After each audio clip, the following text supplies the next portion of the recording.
nga nakahuman nga mga successful. We don't have much engineers, we don't have nurses, we don't have doctors. So dapat kamuna, kay kami yung human naman po damang time. Kamu man ang next nga generation.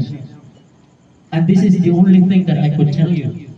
Because this is my way and this is my path. And it's proven and tested.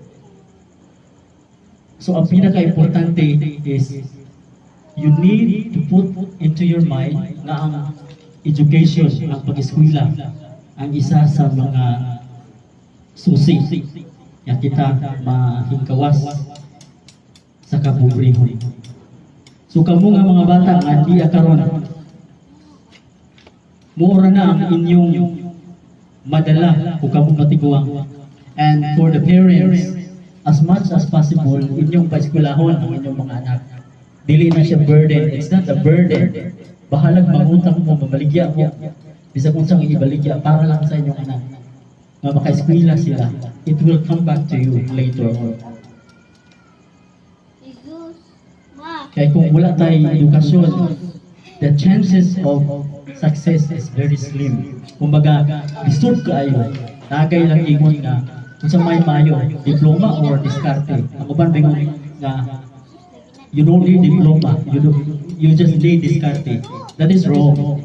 Mas daghang opportunity kung ikaw na ay diploma.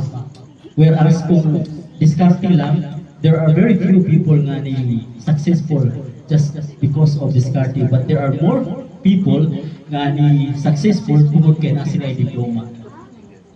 And this is a weapon. This is your passport to go around the world, to venture, and to find a greener pasture. So, dapat ka mong makahuman by hook or by crook. Labi na to sa mga karon nga nasa mga paingon na sa pagkalit, mga bata na diya karon. Once again, so murag gabi na. Salamat kayo sa akong mga auntie, Auntie Terry, Uncle Boy, Auntie Maribig, Uncle Lando, Auntie Anita, na layo pa yung gikan pag Manila. Sa akong mga igagaw, Auntie Maricel, mga ang uban wala ko na ilhan kay wala man tanang kita-kita. So this is the first reunion nga akong nahimo. So I hope na this is the stepping stone to meet every year na magkahiusa kita.